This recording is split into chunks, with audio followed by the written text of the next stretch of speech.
안녕하십니까. 지금으로부터 25년 전 제가 우리 속해 있던 기독교 장로회 소위 기장 그 교단에 그 주변 사람들에게 그 같은 노회에 이제 그 유인물을 하나 돌린 게 있었습니다. 이 유인물이 요건데요. 제목이 강동선 목사의 반다원주의에 대한 설명 이렇게 되어 있습니다. 왜 이 문서를 돌리게 됐냐면요. 제가 이제 그 한국신학대학을 졸업하고 목회를 하는 동안에 그 교회를 섬기는 동안에 아무래도 우리 기장 교단 우리 졸업한 학교의 교단 이제 학풍 또 이제 교단의 신학 노선 이런 것들이 좀 문제가 많이 된다. 자유주의 또 해방신학 모인본주의 이런 쪽으로 많이 흘러서 이거 참 하나님 앞에 기도하면서 여기에 대한 그 반론을 제기하기 시작했습니다. 교단 홈페이지에다가 반론을 제기하면서 자유주의 신학 특별히 이 종교다원주의 이거에 대해서는 용납하면 안 된다라는 내용으로 이제 홈페이지에다가 그 글을 올리고 또 반론을 많이 제기하고 그러다가 조그만 책 기장과 종교다원주의 지난번에 한번 방송해 드렸던 그걸 전국 교회에 주요한 교회마다 다 그걸 우편으로 발송했습니다. 기장과 종교다원주의 이 제목의 소책자를 돌렸는데요. 그 후에 제가 노회에다가 서울 북노회에다가 종교다원주의의 그 학자이신 김경재 교수님의 그 종교다원론에 대하여 우리 교단이 좀 논의를 해달라. 이게 가부간 이게 어떤 내용인지 또 이게 성경적으로 타당한지 교단이 수용할 수 있는지 이걸 좀 논의해달라는 건의안을 노회에다가 제출했습니다. 제출했더니 그 중에 60여 명 모였는데 3분만 이제 찬동을 하고 뭐 나머지 분들이 다 반대를 하는 겁니다. 그 이유는요.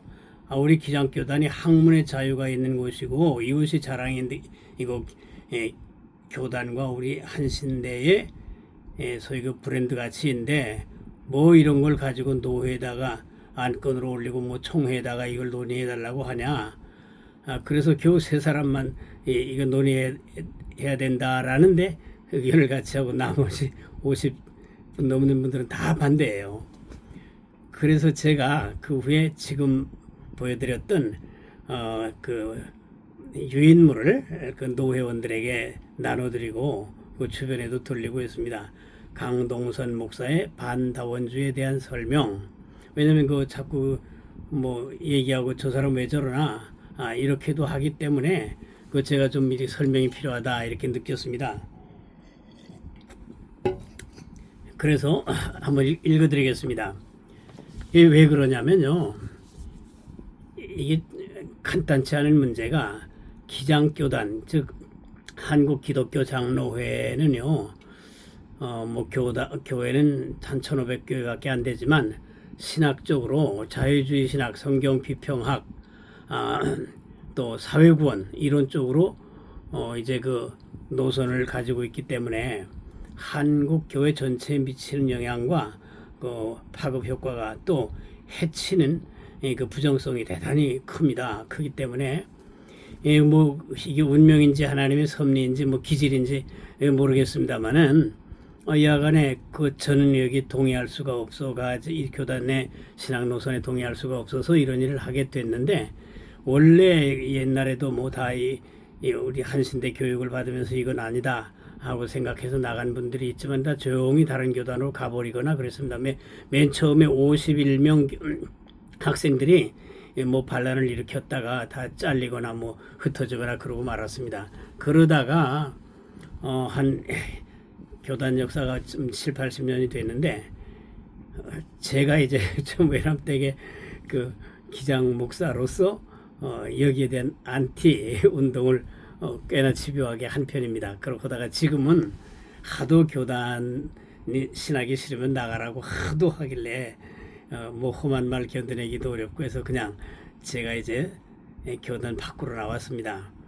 그러나 그 역사적인 사건이나 사실 자체는 지워질 수 없는 것이기 때문에 저는 그래서 아마 그 기장 80년 역사에 유일하게 교단 신학과 이제 신학교의 그 신학 노선에 대하여 안티 운동을 벌린 장본인이 아닌가 이렇게 생각을 해봅니다. 그래서 하도 그 다원주의 논란을 많이 이제 일으키고 또 논쟁을 하니까 우리 이제 딸이 안티다원이라는 별명을 붙여줬습니다. 그래서 그 필명도 되고 방송의 이름까지 되어버렸습니다. 안티는 반대한다는 뜻이고요. 다원이라는 것은 종교다원주의의 약자입니다. 종교다원주의를 반대한다. 그 뜻이 바로 안티다원의 뜻이겠습니다. 근데 왜 종교다원주의라는 게 왜 이렇게 무서우냐면요. 이것은 우리 교회 신앙의 근본을 완전히 해체시켜버리는 이제 참으로 위험하고 나쁜 그런 이제 하나의 그 신학 사조이겠습니다. 이 세계가 종교다원주의적 경향을 띠고 있는 그 신학적인 이제 그 지향점을 가지고 있다는 자체는 종말이 가깝고 계시록의 예언대로 혼합 종교, 글로벌 혼합 종교가 출현하려고 하는 일종의 그 증세 중에 일단이라고 봐야 되겠습니다. 그래서 저는 이 종교다원주의를 도저히 용납할 수가 없었고, 종교다원주의는 한마디로 뭐냐? 세상의 종교들은 같은 것이다. 뿌리가 하나다. 싸울 필요 없다. 기독교만 진리라고 하는 건 틀린 것이다. 그건 없어져야 된다.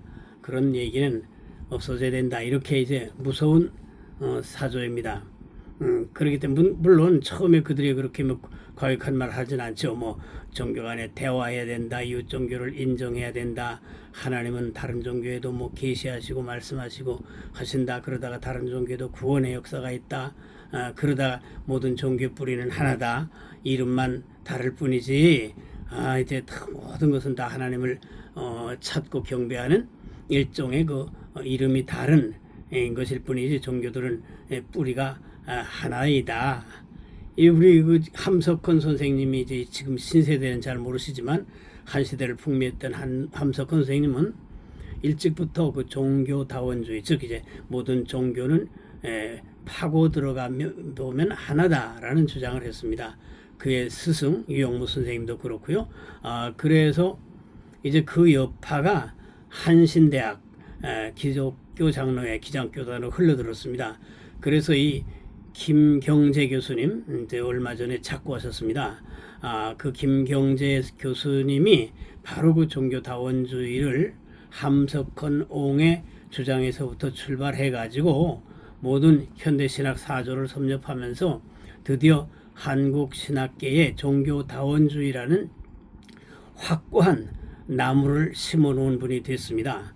물론 우리 스승님이시기 때문에 제가 결코 뭐 인품을 뭐라고 하거나 그런 거 아닙니다. 선생님 훌륭하시고 참 유능한 학자이시고 탐구심이 대단하시고 훌륭하신 분인데 단 주장된 내용이 종교다원주의를 극명하게 표명하고 있기 때문에 이 부분을 문제 삼는 것이고 이걸 우리가 후진들이 마땅히 문제 삼아야지 그냥 두면 안 되거든요. 그렇기 때문에 그 스승님에 대하여 제가 뭐 인격적인 평을 하는 건 아닙니다. 존경합니다. 훌륭하신 학자님이세요. 그러나 그 주장이 우리 성경신앙과 양립할 수 없고 도저히 교회신앙을 파괴할 수밖에 없기 때문에 이제 여기에 안티를 하는 겁니다. 그래서 요 페퍼를 좀 제가 조금 좀 읽어드리겠습니다.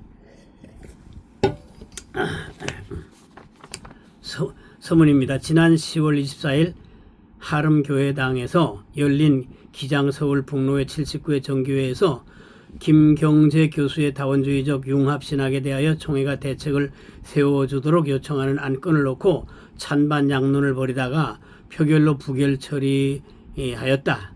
비록 부결 처리됐으나 이 문제에 대하여 노회원들이 문제의식을 가지고 토론했던 것은 의미 있는 일이라고 본다. 이에 이 안건의 제안자였던 본인은 이와 관련된 의문사항에 대하여 문답 형식으로 답변하고자 한다. 이렇게 하고 1번 문제 1번 왜 강 목사는 기장 목사면서 기장신학자를 비판하는가? 이게 1번 문제이고 여기에 대한 답이 제 답입니다. 교단보다 더 큰 권위는 하나님의 말씀입니다. 교단 신학자나 목회자가 성경에 반하는 주장을 할 때 방관하는 것보다 고민하고 이에 극복을 힘쓰는 것이 교단을 사랑하는 것이다. 이렇게 이제 답변을 했고요. 2번 김 교수는 강 목사의 스승의 입장이기도 한데 자기가 제자가 선생을 함부로 평하는 일이 옳은가? 이 문제에 대해서 답은 인간은 누구나 오류의 가능성을 가지고 있기 때문에 비판의 대상에서 제외된 자는 없다. 본인도 이 말을 하는 본인도 비판을 받을 부분이 있으면 받아야 한다. 선생이 오류를 범하고 있다고 생각되면 함께 고민하고 문제를 제기하는 것이 선생에 대해 보답하는 것이다. 이러한 자세는 김 교수가 좋아하는 선불교 선사들도 공인하는 자세이다. 이렇게 했습니다. 네. 세 번째 문 3. 왜 교단 내 문제를 가지고 밖에 알리는가? 이 점에 대하여 답.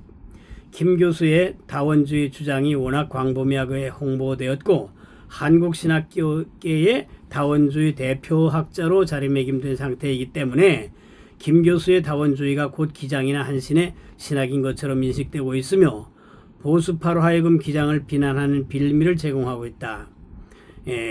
그러므로 김 교수가 교단신학교 교수의 신분으로 다원주의를 강의하고 다니는 한 기장이 다원주의가 아님을 교단 내외에 이제 홍보해야 한다고 본다.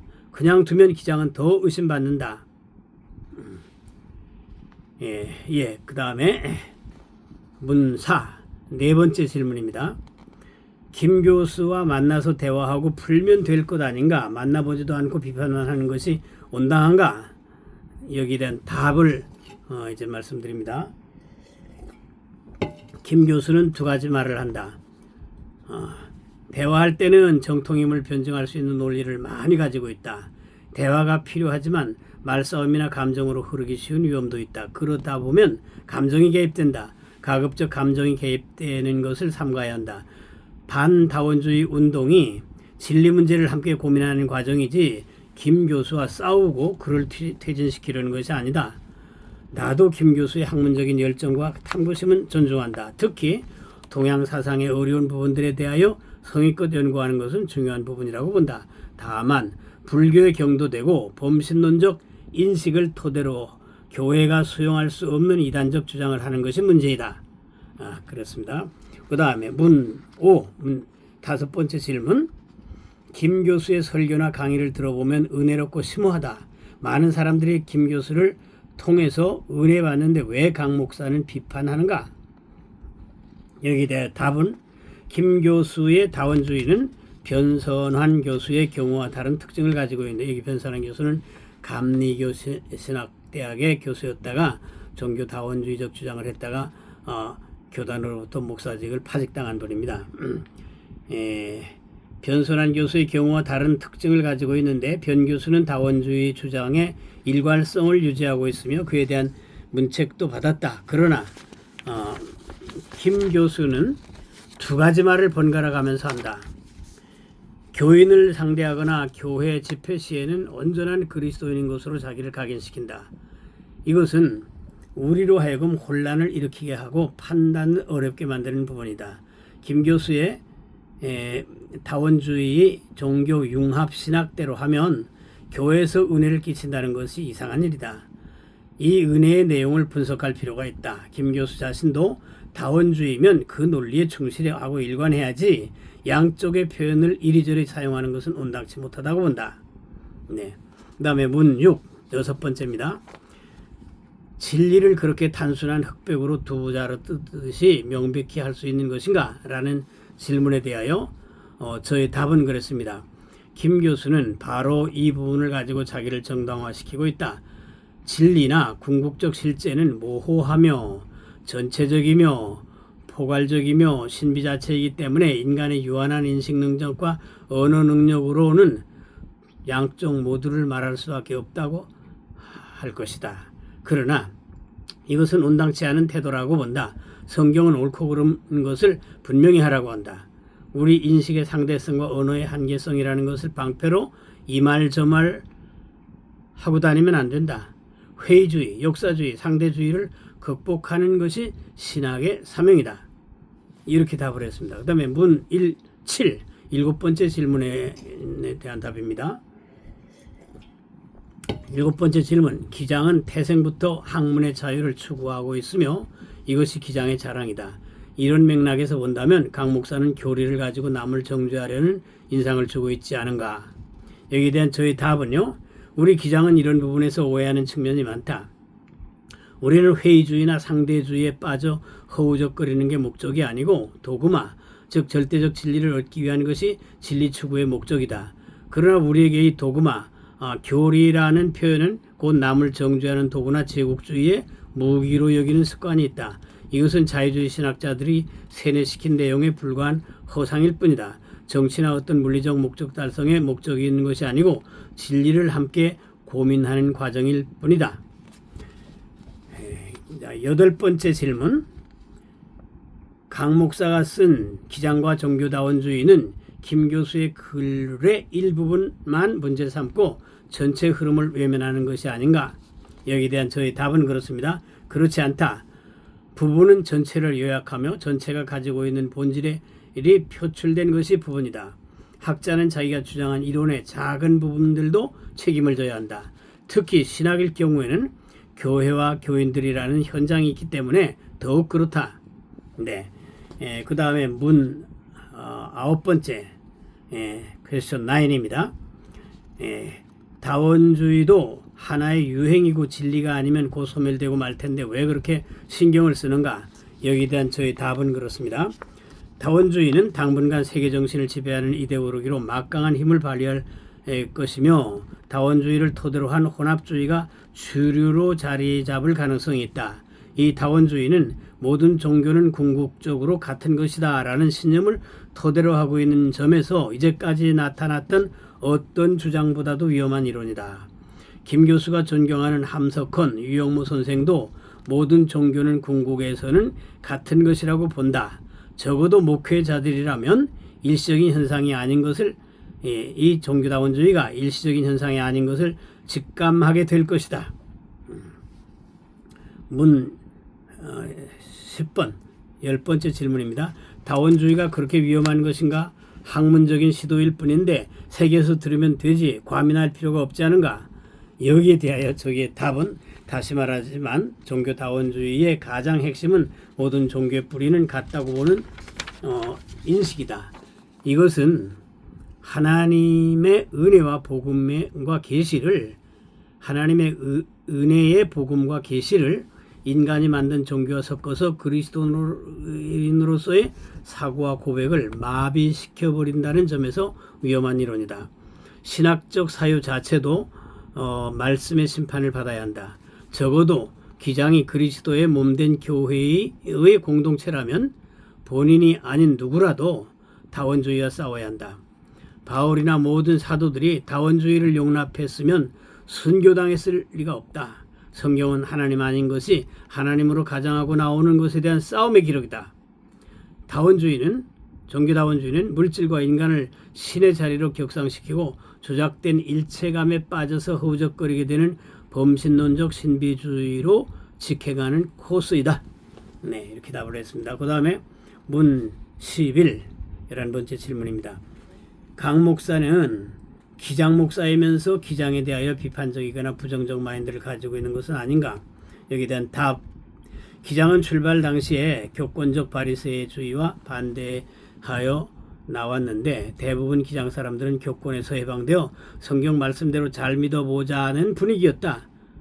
그러나 서양에 가서 공부한 분들이 계속 성경 비평만을 일삼는 자유주의 신학을 첨단이요 세계적인 것으로 강조하고 교수하게 되면서 자유주의 신학의 온상제가 되었다.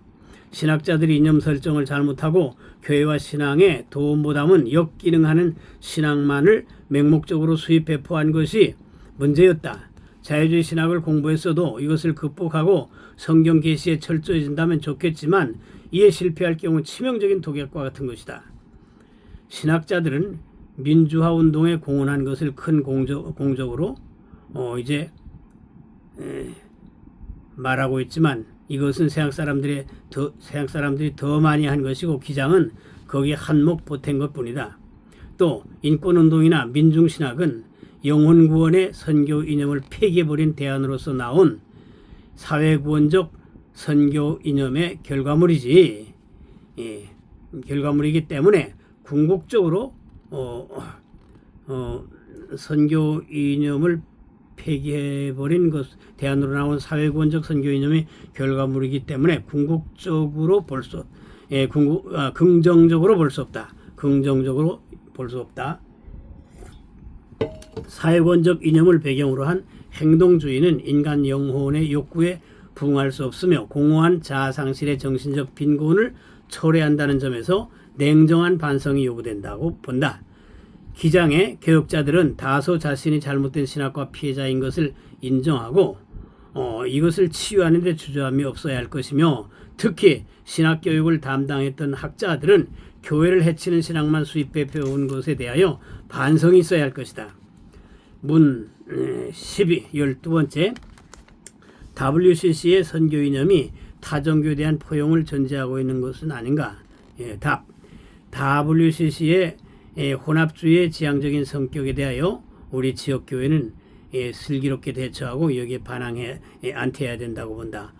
이제 복음적인 교회들은 WCC의 선교 이념인 미셔데이 등에 대하여 강하게 거부하고 있다. 그리고 WCC도 이제 물론 겉으로는 김 교수처럼 과격다원주의를 다원주의를 공식화하는 것은 아닐 것이지만 그 내포된 이제 그 지향점에 있어서는 과격한 것임에 틀림없다. 김 교수는 고등 종교의 본질적 동일성을 전제하고 융합을 주장하기까지 하고 있는 점에서 WCC의 주변의 흐름들보다 더 경직된 다원주의라고 볼 수 있다. 그 다음에 문 13, 13번째 질문입니다. 이러한 논의가 교단의 분열을 강 목사의 이러한 논의가 교단의 분열을 초래하는 가능성은 없는가? 답. 기장은 토론과 학문성에 있어서 어느 정도의 수준을 갖고 있는 교단이며 오히려 성숙하게 되고 온전케 되는데 보탬이 될 것이다. 14번째 질문. 강 목사가 안티다원주의를 하게 된 동기가 무엇이며 무슨 의도를 가지고 있는가? 답. 목회를 하면서 교회 기장의 계속 기장의 신학 노선과 자신이 받은 자유주의 신학 교육을 반성해 보면서 자신이 잘못된 신학의 피해자인 것을 자각하게 된 차에 기독교 사상에 김 교수가 법정 스님께 보낸 편지 형식의 글을 읽으면서 분발하게 되었다. 의도가 있다면 기장이나 한신이 복음주의적인 신학으로 방향 전환하기를 바라는 것뿐이다. 다원주의를 주장하는 교단이라면 나의 교단이 될 수 없다. 이런 나의 신앙 고백 행위인 것이지 김 교수에게 감정 같은 것은 전혀 없다. 앞서 말했듯이 존경하는 스승님이시다. 그분의 학구적 열정은 이제 다 존경하지만 주장하는 다원주의 융합신앙은 2000년 교회 신앙을 해체하자는 주장이기 때문에 또 성경을 파괴하는 주장이기 때문에 안티할 수밖에 없는 것이다. 기장도 성경 계시의 철저한 노선으로 전환한다면 좋은 열매를 거둘 수 있다고 본다. 보수주의로 회개하냐 하는 등의 표현 방식에 신경 쓸 것이 없다. 용어에 급급하지 말고 하나님 말씀에 신실해야 한다. 15번째 질문. 강 목사는 김 교수에게 무엇을 요구하는가? 답. 김 교수에게 무엇을 요구하는 것이 아니고 그가 내놓은 신학에 대하여 총회 차원의 관심과 대책이 있어야 한다는 것이다. 구체적인 것은 당사자와 총회가 알아서 할 일이다. 강동선 목사 2000년 10월 28일 이렇게 됐습니다. 저희 하나님의 참 인도하심이었는지 저희 고약한 성격 탓인지 아니면 진주광 씨의 고집스러운 기질 탓인지 운명인지 모르겠습니다. 이하간에 저는 어디 보수 신학에서 공부해가지고 한 것도 아니고 한신대를 졸업하고 또 대학원도 한신대 못지않은 자유주의 경향이 있는 곳에서 공부를 했고 해가지고 제가 무슨 어떤 다른 교단이나 영향을 받은 게 아닙니다. 다 이게 셀프로 교회 섬기면서 이게 종교다원주의라는 건 이 자유주의 신학이 가져온 아주 악한 열매이기 때문에 이것에 집착하는 한 계시록 17장의 많은 물 위에 앉은 큰 음료, 즉 세계 글로벌 혼합 종교 권력 체계를 낳는데 일종의 이제 역할을 하는 이론이다. 그래서 이것은 극복되지 않으면 안 되고 기장이 아무리 신학이 자유롭고 하더라도 이 종교다원주의 이걸 극복해내지 않고 복음주의로 이제 철저하게 자리매김되지 않으면 존재가 어렵다. 앞으로 자기 정체성 유지조차 어렵다. 이런 생각에서 제가 이렇게 참 미력하나 이런 액션을 취한 것이지 제가 교단을 미워하거나 무슨 스승님들한테 대드는데 취미가 있어서나 동료들하고 불편 아무것도 없습니다. 단지 저는 이제 기질이 원래 어떤 역할을 통해서 소득을 얻거나 내 위치를 어떻게 이런 계산을 못합니다. 내가 편안해지기 위한 계산을 못하다 보니까 평생 이렇게 어렵게 사는지는 모르겠습니다만은 그런 계산을 못하고 어릴 때 그 누나의 죽음 때문에 존재에 대한 질문을 시작했습니다. 초등학교 여러 번 방송에서 알겠습니다만은 초등학교 6학년 때 학교 갔다 와보니까 누나가 죽어서 엄마가 시체 붙잡고 울고 있었어요. 이것이 일생을 결정한 사건이 됐습니다.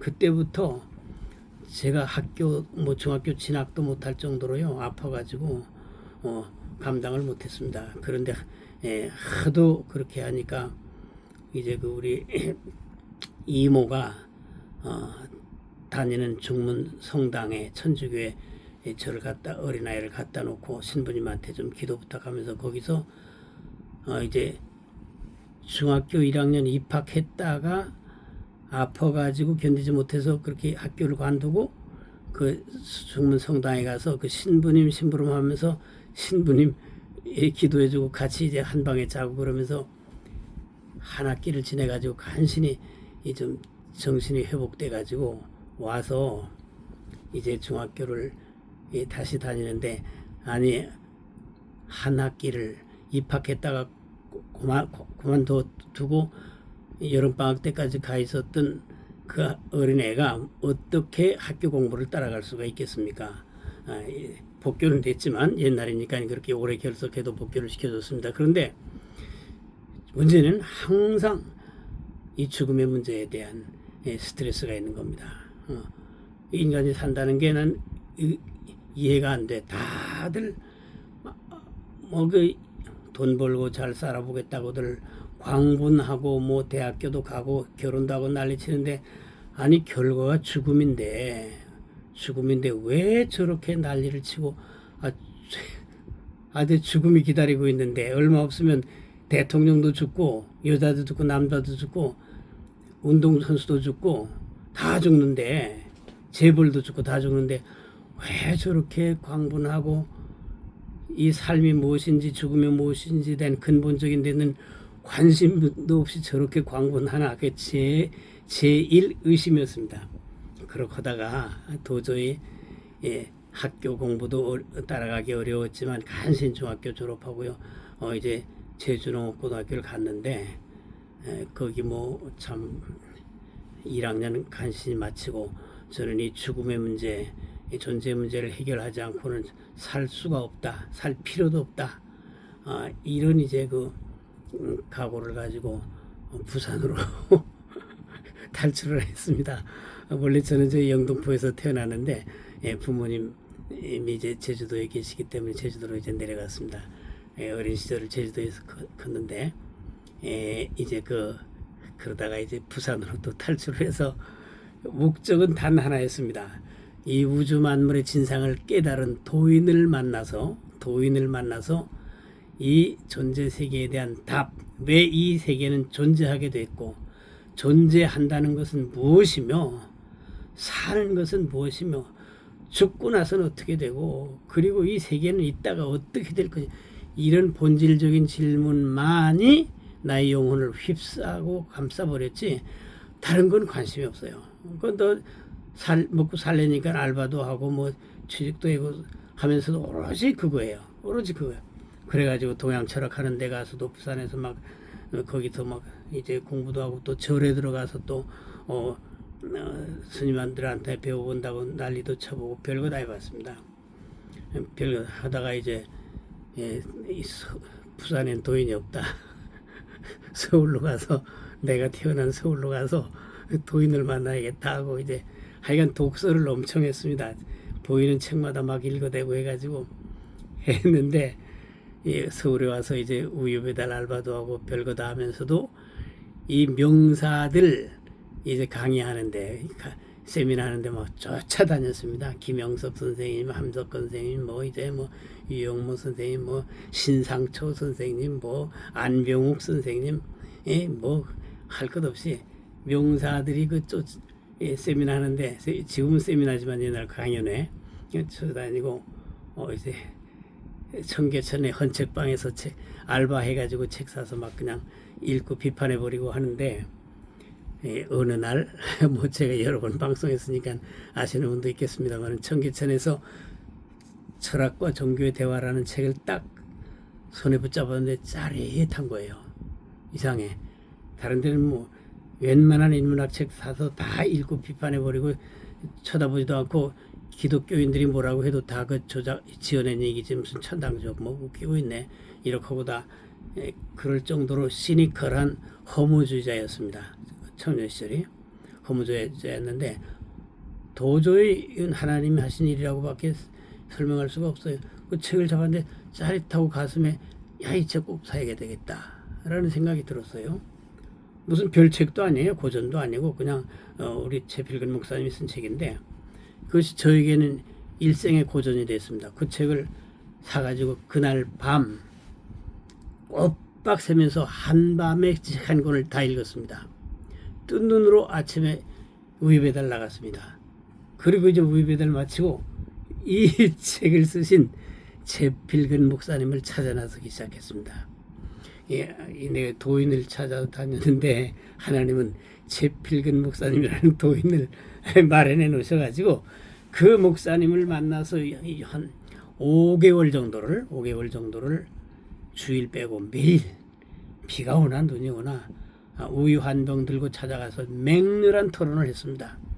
목사님은 일본에서 고등학교를 졸업하시고 일본의 동경 제국대학 철학과를 졸업하신 석학이십니다. 그 당시로는 한국의 최고 석학 중에 한 분이라고 봐야 돼요. 일본 동경대학은 아시아의 최고 대학이로서 그 당시에 이제 뭐 한국 사람들 뭐 5명 정도나 들어갔을까 할 정도예요. 근데 그 목사님은 그런 박식한 분이신데 뭐 그 일일이 토론하면서 참 시간 보냈던 걸 자세히 얘기하자면 끝이 없습니다. 지금 생각하면 기가 막힌 일이에요. 그 명사님 댁에 매일 주일 빼고 매일 가서 그 며느님도 계시고 사모님도 계시고 얼마나 불편하겠습니까? 그 애가 말이죠 찾아와가지고 다 짜고 목사님 붙잡고 막 질문 풀어대고 하니까 야, 그 참 드라마에 드라마. 오죽했으면 그 목사님 교회가 산돌 교회인데 거기 장로님들이 다 평양 분들이에요. 이제 평양에 북한에서 넘어오신 분들이기 때문에 그 장로님이 하도 한 번은 목사님하고 제가 토론하는 걸 옆에 듣다가 안타까워서 평안도 말씨로 청년 믿어야 암내다. 믿으시라오요. 믿지 아니하면 모릅니다. 믿으시라오요. 믿어야 합니다. 그 말을 반복하는 것은 청년 우리 목사님 그만 괴롭혀요. 이게 무슨 무례한 짓입니까? 그 말을 그렇게 이제 다른 틀로 표현한 겁니까? 한 겁니다. 야, 그래서 사실 그때 토론하고 이제 변화됐던 내용을 써도 책 한 권 분량이 됩니다. 교육 목사님한테 이제 학습 세례 받고요. 구원의 분명한 확신을 가지게 되었고 그리고 신현균 목사님 부흥 집회하는 데 가서 그냥 기도가 터져가지고 이제 그래서 이제 저희가 그 후로 고등학교를 또 졸업하고 또 이제 신학교를 입학하게 돼서 이제 이날까지 오게 됐는데 제가 어쩌다 하다 보니까 저희 얘기를 하는 시간이 되었습니다. 이해해 주시고 앞으로 이제 이 안티다운 TV에 들어오시면서 저 대표 저 인간이 저런 사람이다 이런 거 하셔가지고 저희 체질에는 이 안티다원, 이 종교다원주의나 종교를 혼합시키려고 하는 것에 대한 강한 저항감이 아주 생리화돼 버렸습니다. 그리고 거기에 따라서 성경을 비판하고 교회 신앙을 해체시키려고 하는 모든 세상 지식들에 대해서 그냥 넘어가지 못하고 한마디라도 해야 되는 그런 이제 기질이 있습니다. 이게 원래 이 진주광씨들이 좀 강고집이라고 하지 않습니까? 제가 진주광씨 은혜공파라는 바에 속하는데요. 이것도 뭐 기질인지 참 이게 하나님의 인도하심인지 참 우리 신비를 다 알 수가 없습니다. 여하간에 우리가 이 안티다운 TV는요 그냥 지나가는 유행거리나 하나 건드려보고 그런 건 아닙니다. 물론 그런 것도 평론이 필요하면 하죠. 하지만 목적은 철저하게 우리 그리스도인이 이 진리 문제를 더 깊게 천착해 나가고 아주 파고들고 또 이 세상 지식 속에 들어있는 이제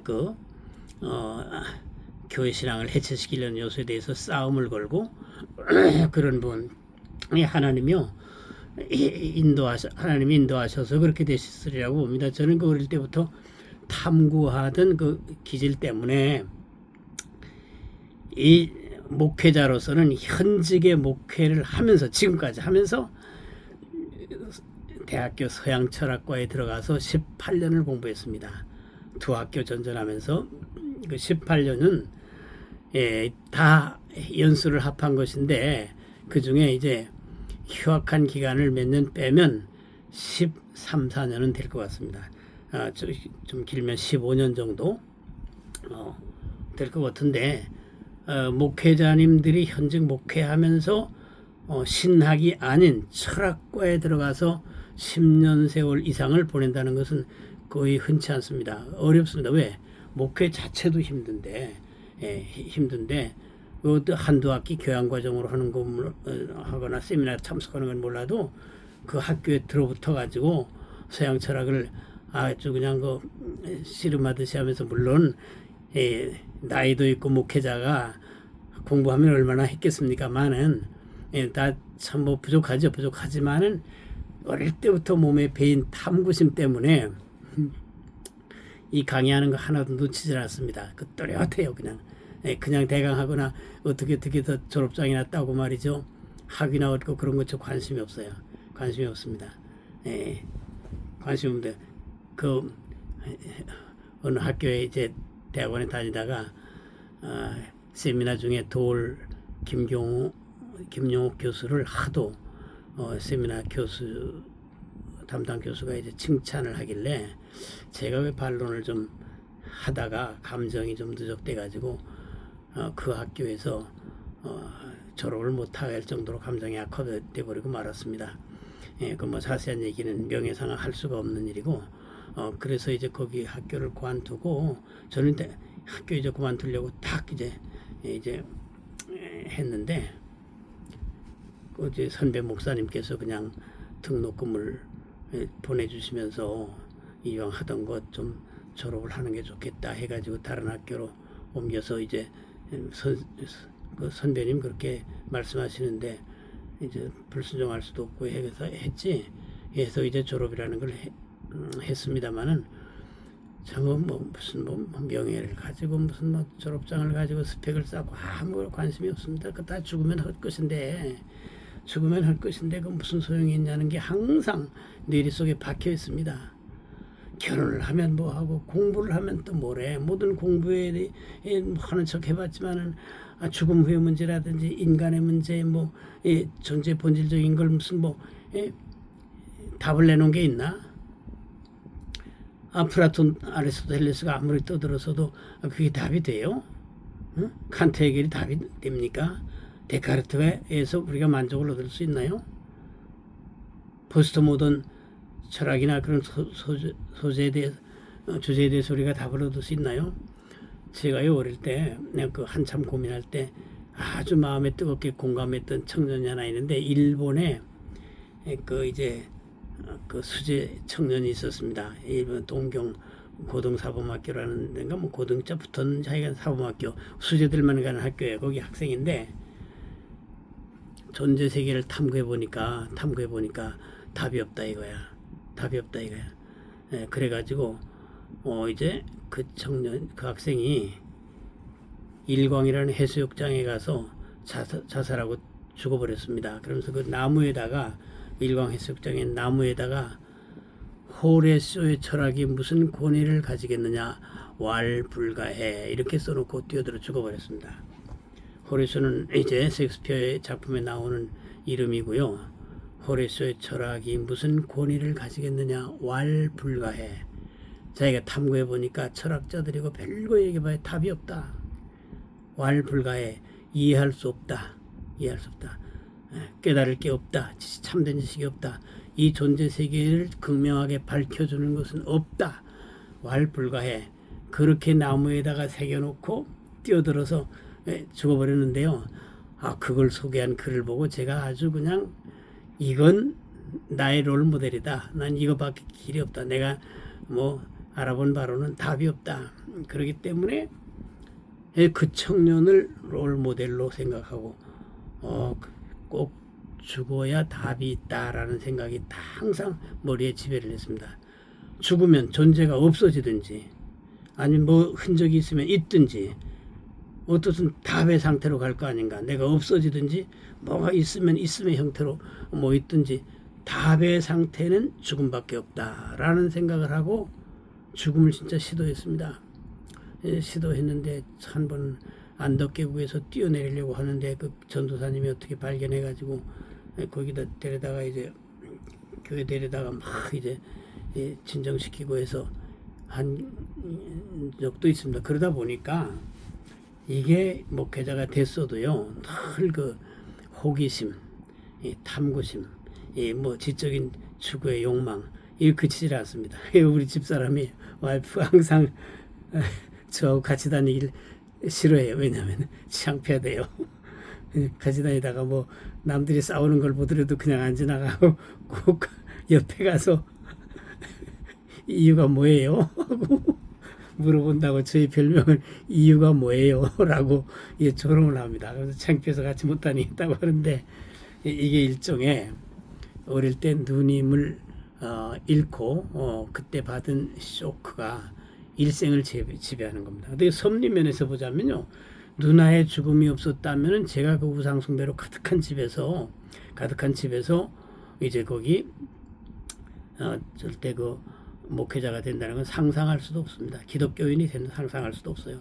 하나님의 절대적인 주권 하에서 이제 이끌려 왔다고밖에 고백할 수밖에 없습니다. 도저히 뭐 저희 친구나 뭐 저를 아는 사람들은 우리 가정이 신앙의 가정이 아닌 것 잘 아시고 또 우상숭배로 가득한 곳인 것을 아시고 할 텐데 나의 나 되는 것은 하나님의 은혜로라 하신 바울 사도의 고백 그대로 오겠습니다. 오늘 뭐 주제넘게 저에 대한 얘기를 좀 했습니다만은 이해하시고 우리 안티다운 TV는요 그런 성격을 좀 가지고 있다 이런 점을 감안하시면서 그리스도인이고 그러다 보니까 제가 이제 그 구원의 문제에서도 어렴풋하게 지나가지 않냐고 그 영혼의 구원, 천당의 생활, 부활의 소망, 새 예루살렘의 영원한 삶에 대한 소망이 아주 꽉 들어차 버렸습니다. 그래가지고 이제 뭐 그냥 거기에 대해 우리 성경 신앙에 대해서 좀 이렇게 안티하고 하는 사조에 대하여 저희 어린 시절 그렇게 방황했던 만큼 또 확신이 만들어져 버려가지고 그런 데에 대한 반응에 영향을 받거나 그렇지 않습니다. 그걸 반격해서 논리를 이제 전개하고 싶은 욕망은 있을지언정 어떤 세상 지식의 사조로부터 내 신앙이 뭐 흔들리거나 그렇지는 않습니다. 왜? 어릴 때부터 하도 하다가 우리 예수님을 만나서 구원받고 그 주님의 십자가의 그 구속의 은혜에 내가 딱 밀착되어 있기 때문에 날 구원하신 예수를 영원히 찬송하겠네. 우리가 살다가 이 세상 끝나면 천국 가서 주 예수님 품에 안기고 아버지 앞에 설 생각하면은요, 야, 내 영혼에 햇빛 비치니 주 영광 찬란해. 우리 영혼 안에 거하시는 성령을 통한 삼일체 하나님의 성전된 영혼의 생활, 그 영혼을 가진 인격체로서의 나의 삶, 여기에 그 신비가 있습니다. 그래가지고 우린 그 신비의 그 은혜를 이제 맛보면서 누리면서 영원 천국을 향해서 가고 있습니다. 오늘 제가 좀 다소 정리가 안 된 채로 지난날의 얘기들을 좀 했습니다만은 부디 우리 안티다운 TV에 쭉 같이 하시면서 앞으로 이 세상 지식이나 고전들 속에 숨겨져 있는 우리 교회 신앙에 대한 반론, 또 이제 마찰되는 부분, 이런 것들도 꺼내가지고 제 짧은 소견이지만 함께 이렇게 리뷰하면서 진리 추구에 이제 그 공동체 멤버십으로 우리 안티다운 TV를 이제 진행시켜 나가려고 합니다. 오늘도 함께 해주심을 감사하고요. 벌써 9월이 됐습니다. 가을바람이 몰자라 불겠죠. 아무리 무더워도 하나님의 창조 섭리 중에 계절의 변화는 분명한 거 아니겠습니까? 이제 곧 선선한 바람도 불어올 테고 가을의 향취도 우리가 누리게 될 것입니다. 주변에 참 어려운 일들도 참 많이 있고 강릉에는 가뭄으로 저렇게 고생도 하고 있습니다만은 우리가 살아계신 하나님께 기도하면서 은혜로 잘 이겨나가시고 모두 건강들 하시고 믿음, 소망, 사랑 이 세 가지는 항상 있을 것인데 그 중에 제일은 사랑이라. 우리 영혼에서 하나님을 사랑하는 이 점에 제일 이제 포커스를 맞춰서 하나님과 내 영혼이 성령을 통하여 삼위일체 그 신비적인 연합을 통해 가지고 이제 사랑을 풍요롭게 깊게 심오하게 만들어가면 정말 내 영혼의 햇빛 비치니 주 영광 찬란해. 이 세상 어떤 빛보다 이 빛도 빛나네. 우리 영혼 안에, 사람의 영혼은 여호와의 등불이라고 했는데 성령의 충만을 통한 이제 참 아름다운 빛으로 찬란해질 때에 우리가 이 죄 많은 세상에, 험한 세상에 살면서도 천국의 영광과 신비를 누리고 소망하면서 승리하게 될 줄로 믿습니다. 함께 해주심을 감사하고요. 건강들 하시기 바라겠습니다. 감사합니다.